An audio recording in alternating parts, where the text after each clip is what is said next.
Hello guys, welcome to आपका अपना channel trader सेंट्रो। हम में से ज्यादातर लोग अपने पैसे को सेविंग्स अकाउंट में रखते हैं, जिस पर हमें 2.5% से 4% तक ही ईयरली रिटर्न मिलता है।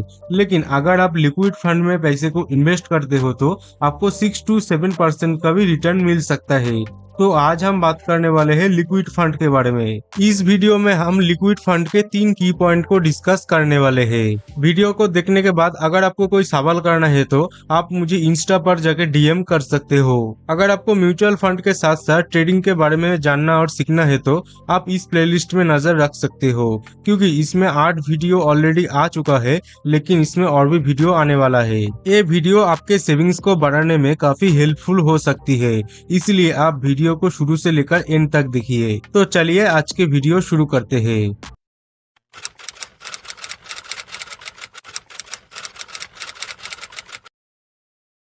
अगर आप शेयर मार्केट में ट्रेडिंग या इन्वेस्टिंग के लिए आ रहे हो तो कभी भी लोन या उधार लेकर मत करना, क्योंकि ये मार्केट बहुत रिस्की है। पहला है व्हाट आर लिक्विड फंड, मतलब लिक्विड फंड होता क्या है।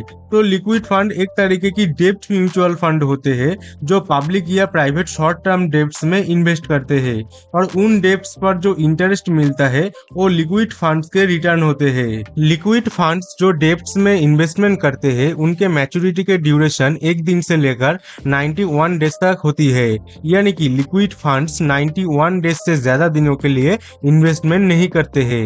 Liquid funds commercial paper, corporate FDs, T bills, short term bonds, इन सब चीजों में इन्वेस्टमेंट करते हैं, क्योंकि इन चीजों में इंटरेस्ट पहले से ही फिक्स्ड होते हैं। इसी वजह से लिक्विड फंड्स में इक्विटी फंड्स के कंपैरिजन में रिस्क बहुत ही कम होते हैं। हमें बैंक में अपने सेविंग्स पर 2.5% से 4% तक रिटर्न मिलता है, लेकिन वही लिक्विड फंड में हमें 6% से लेकर 7% तक रिटर्न मिल सकता है।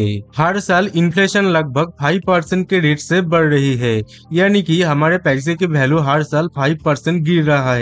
ऐसे में अगर हमने हमारे पैसे को 2.5% से 4% की सेविंग्स अकाउंट में रखेंगे तो हमारे पैसे की वैल्यू हर साल 1% से लेकर 2.5% तक गिरता चला जाएगी। इसलिए अगर हमारे पैसे की वैल्यू मेंटेन रखना है तो हमें कम से कम इन्फ्लेशन रेट के जितना रिटर्न अपने सेविंग्स पर चाहिए। लिक्विड फंड में इन्वेस्टमेंट करना एक म्यूचुअल फंड में इन्वेस्ट करना जैसा ही है। हम किसी भी म्यूचुअल फंड इन्वेस्टमेंट प्लेटफॉर्म पर जाकर अपना अकाउंट ओपन करके अपने सेविंग्स चालू कर सकते हैं, और इसमें आप इन्वेस्टमेंट करने की 24 आवर्स में पैसे को रिडीम कर सकते हो, जो म्यूचुअल फंड में 3 दिन के टाइम से काफी कम होते हैं। इसी वजह से ही इस तरीके की फंड को हम लिक्विड फंड कहते हैं। लिक्विड फंड में इन्वेस्टमेंट करने से पहले इन चारों पॉइंट को जानना बहुत जरूरी है।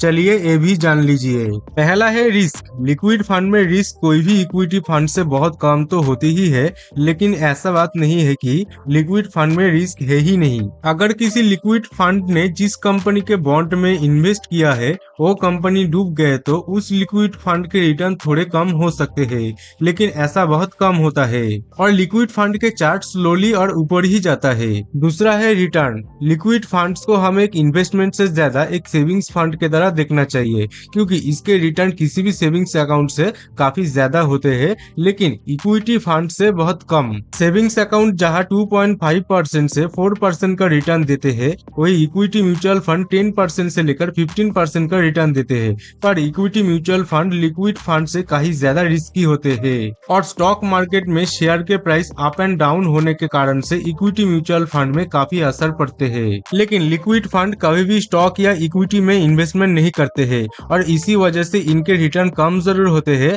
पर वो इक्विटी म्यूचुअल फंड के कंपैरिजन में बहुत स्टेबल और कंसिस्टेंट होती है। तीसरा है कॉस्ट, मतलब एक्सपेंस रेशियो। एक्सपेंस रेशियो वो कॉस्ट होते हैं जो म्यूचुअल फंड हमारे पैसे को मैनेज करने के लिए लेते हैं, और लिक्विड फंड का रिटर्न इक्विटी फंड के रिटर्न से बहुत कम होते हैं। इसलिए हमें उन लिक्विड फंड में इन्वेस्टमेंट करना चाहिए जिसका एक्सपेंस रेशियो कम से कम हो, क्योंकि हम एक्सपेंस रेशियो में जितना कम फीस देंगे वो हमारे रिटर्न में ही ऐड होगा। जनरली लिक्विड फंड के एक्सपेंस रेशियो 0.1% से लेकर 0.5% तक होती है, और किसी भी फंड में इन्वेस्टमेंट चालू करने से पहले चाहे जो भी फंड हो हमें एक्सपेंस रेशियो को जरूर देखना चाहिए। हमने एक्सपेंस रेशियो के बारे में एक वीडियो अपलोड किया है जिसमें एक्सपेंस रेशियो के बारे में डिटेल में डिस्कस किया गया है।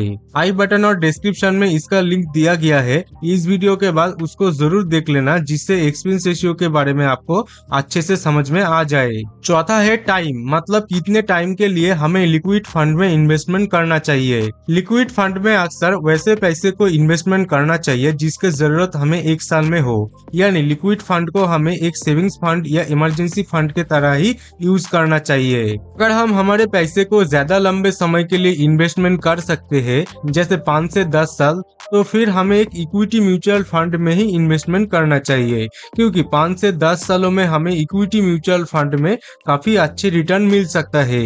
इस तरह लिक्विड फंड्स हमारे सेविंग्स या कैश के यूज के लिए एक बहुत अच्छा ऑप्शन है और हम इसमें इन्वेस्टमेंट करके पैसे को इन्फ्लेशन से भी बचा सकते हैं। आई होप आप लोगों को लिक्विड फंड क्या है ये समझ में आ गया होगा। अगर आपको इस वीडियो से रिलेटेड कोई भी सवाल करना है तो आप मुझे इंस्टा पर जाके डीएम कर सकते हो। चैनल को अभी तक आपने सब्सक्राइब नहीं किया तो सब्सक्राइब करके बेल आइकन प्रेस कर देना आने वाले हर वीडियो के नोटिफिकेशन आप तक सबसे पहले पहुंचने के लिए। और वीडियो अच्छा लगे तो लाइक शेयर कमेंट करना मत भूलना।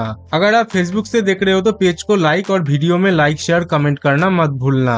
ये वीडियो यहीं पर खत्म होता है। हम मिलते हैं आपके साथ अगली वीडियो में। तब तक के लिए गुड बाय, सी यू, जय हिंद।